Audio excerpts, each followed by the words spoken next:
Good morning everyone, welcome back to my channel. आज सकाळी सकाळीच पावसाला सुरुवात झाली होती आणि बघा किती सुंदर वातावरण झालेलं. माझ्या दिवसाची सुरुवात सकाळी सकाळी अशी देवाची गाणी ऐकून होते. अशी देवाची गाणी सकाळी ऐकल्यानंतर मन अगदी प्रसन्न होतं आणि दिवसाची सुरुवातही. माझी देवपूजा झालेली आहे आणि मी आता नाश्त्याची तयारी करणार आहे.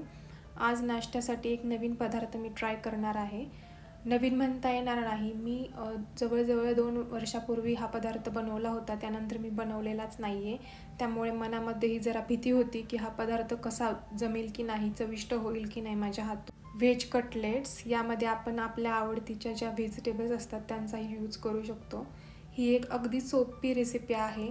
तुमच्या घरामध्ये जर छोटी कोणी मुलं असतील किंवा ते स्कूलमध्ये जात असतील तर त्यांच्या टिफिनसाठी सुद्धा एक ब्रेकफास्टची छान आयडिया आहे. तुम्ही तो खूप फास्ट पद्धतीने बनवू शकता.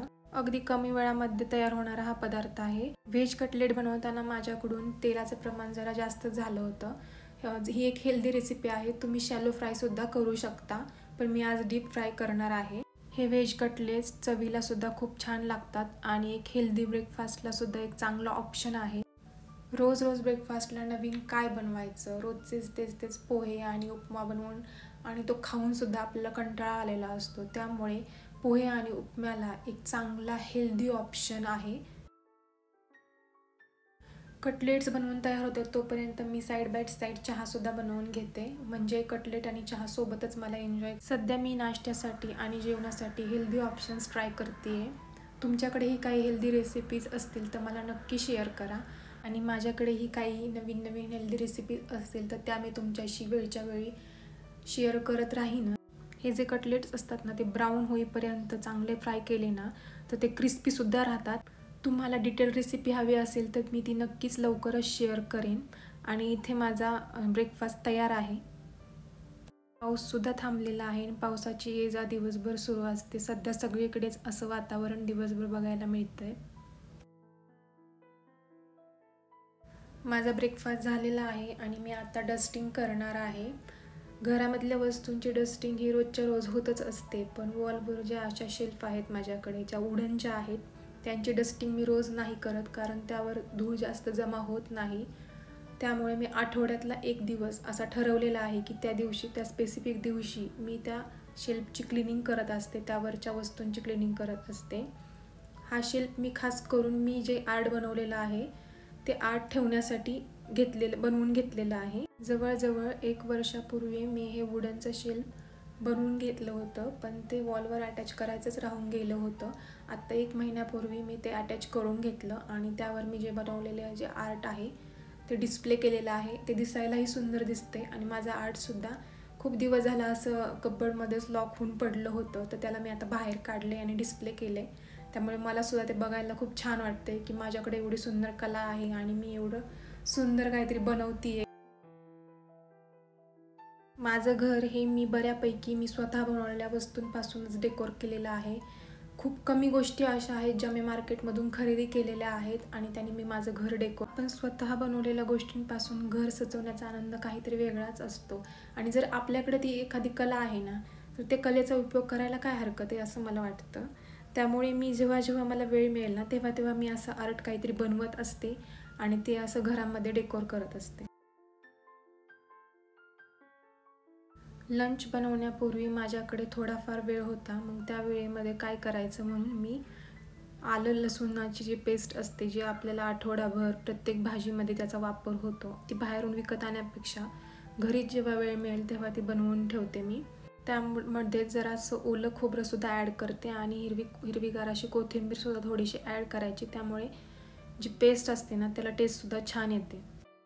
मोस्टली अशा गोष्टी ना विकेंड्सला करायच्या, ज्यामुळे आपले जे वीकडेज असतात त्यामध्ये आपली जरा जास्त धावपळ होत नाही.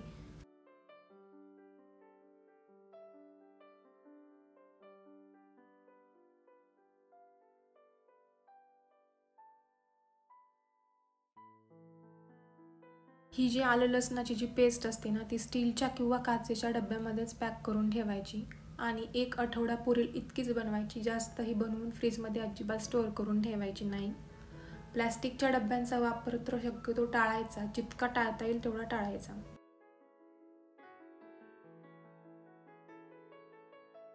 मसाला स्टोअर करण्यासाठी मी अशा काचेच्या डब्यांचा वापर करते. हे काचेचे डबे जेव्हा रिकामे होतात ना, तेव्हा वरचे वर मी स्वच्छ करून घासून सुकवून घेते आणि नंतरच त्यामध्ये मसाला स्टोअर करते. आणि मसाला जो रोजच्या वापरात आपल्याला लागतो त्या डब्यामध्ये मी अर्धाच भरेल इतका मसाला भरते, कारण तो लवकर रिकामाही होतो आणि स्वच्छ करायलाही सोपं जातं. मसाला स्टोअर करण्यासाठी मी काचेचे डबे वापरते, कारण माझी आईसुद्धा तेच वापरते आणि तिचंच बघून मी शिकली आहे. तिचं असं म्हणणं आहे की जेव्हा आपण काचेच्या डब्यांमध्ये मसाले स्टोअर करतो तेव्हा त्यांचा रंग आणि चव ही भरपूर काळापर्यंत जशीच्या तशी राहते, खराब होत नाही ॲज कम्पेअर टू स्टील आणि प्लास्टिक. हे जे माझ्याकडं काचेचे छोटे कंटेनर्स आहेत त्यांच्या लीडला सुद्धा मी थोडंसं डेकोर करायचा प्रयत्न केलेला आहे. ग्रीन आणि येल्लो कलरचं कॉम्बिनेशनमध्ये मी त्यांना थोडं कलरफुल बनवण्याचा ट्राय केला आहे आणि ते किचनमध्ये छान दिसतंय रॅकवर ठेवल्यानंतर.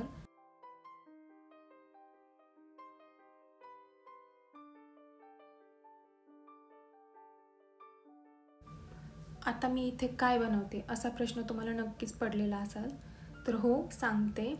आता मी जेवणाची तयारी करत आहे आणि जेवणामध्ये मी आज बनवते आलू पराठे. आलू पराठ्यांना मी बटरचा यूज अजिबात करत नाही, कारण मला ते थोडंसं प्रिझर्वेटिव्ह वाटतं. बटरला अल्टरनेट म्हणून मी तुपाचा वापर करते. तूपसुद्धा मी घरी बनवलेलंच यूज करते. तूप हे मला अजिबात आवडत नाही, न आवडणारा पदार्थ आहे तो माझ्यासाठी. पण त्याचे जे हेल्थ बेनिफिट्स आहेत ना ते खूप चांगले आहेत. आपण जे रोज तेल वापरतो ते रिफाईंड ऑइल असतं. त्या रिफाईंड ऑइलला जर अल्टरनेटिव्ह म्हणून आपण तुपाचा उपयोग करू शकतो. तुपाच्या भाज्यासुद्धा आपण बनवू शकतो. भातामध्ये सुद्धा तूप टाकू शकतो. तुमच्याकडे जर जास्त प्रमाणामध्ये तूप अवेलेबल असेल तर तुम्ही तुपाच्या चपात्यासुद्धा बनवू शकता.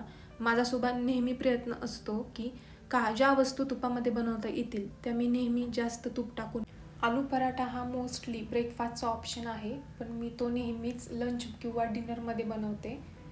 आलू पराठे बनवणं मला एक खूप इझी काम वाटतं आणि माझा एक आवडीचा विषय आहे तो, आणि मी एक 15 दिवसातून तरी तो बनवते.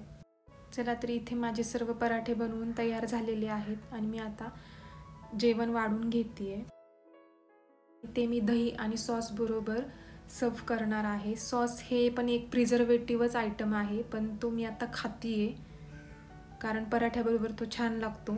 जेवण झाल्यानंतर थोडासा वेळ माझ्याकडे शिल्लक होता, त्यामुळे मी किचनच्या आवरावर करण्याचं ठरवलं. माझ्या किचनमध्ये अशी एक स्टीलची रॅक आहे ज्याचा यूज मी रोजच्या वापरातली भांडी आणि जी काही माझी ग्रॉसरी आहे ती स्टोअर करून ठेवण्यासाठी करते. ग्रोसरी स्टोअर करण्यासाठी मी सध्या असे प्लास्टिकचे ट्रान्सपरंट कंटेनर्सच यूज करते. लवकरच मला त्यांचं ग्लासमध्ये कन्व्हर्जन करायचं आहे, पण बघू ते कधी शक्य होतं आहे. या रॅकवर जी काही भांडी आहे ती रोजच्या वापरातलीच आहेत, त्यामुळे ती स्वच्छ घासून ठेवलेलीच आहेत, त्यामुळे मला ती पुन्हा घासण्याची गरज नाही आहे.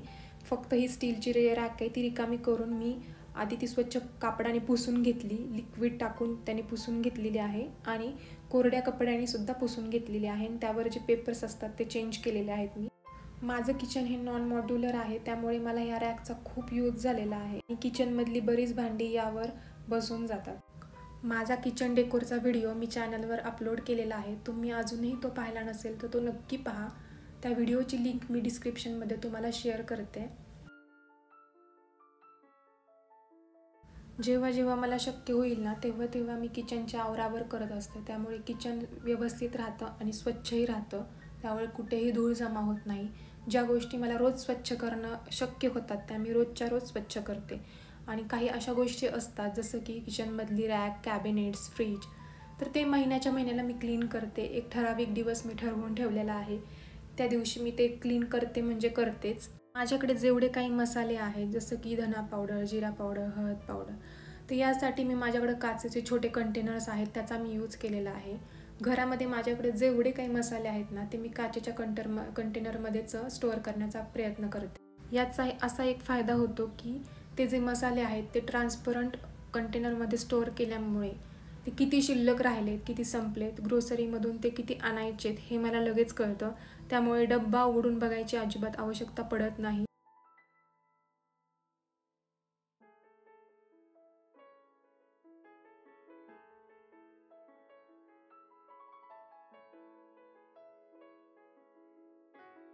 ज्या गोष्टी मला रोजच्या रोज लागतात त्या मी पुढच्या साईडला ठेवते आणि ज्या मला कधीतरी 2-3 दिवसा मिळून लागतात ना त्या मी मागच्या साईडला ठेवलेल्या आहेत. जेणेकरून मला त्या गोष्टी वापरायला सोप्या जातात, हँडल करायला सुद्धा सोप्या जातात. आपलं किचन किती जरी छोटं असलं, किती जरी साधं असलं, तर ते व्यवस्थितपणे सेट करायला, डेकोर करायला आपल्याला जमलं पाहिजे, जेणेकरून त्या किचनमध्ये जाऊन जेवण बनवायला आपल्याला सुद्धा आनंदी वाटलं पाहिजे.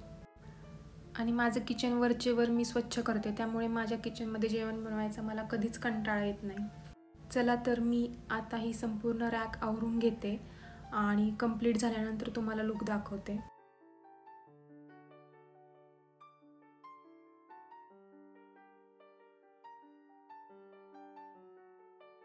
आणि रॅक आवरून झालेली आहे माझी पूर्ण. तर बघा आता ती अशी दिसते. पूर्वीसुद्धा अशीच दिसत होते, काहीच चेंज नव्हता, फक्त मी ती स्वच्छ केलेली आहे. आजचा ब्लॉग तुम्हाला सर्वांना कसा वाटला कमेंट करून मला नक्की शेअर करा. पुन्हा भेटूयात अशाच नवीन ब्लॉगसोबत.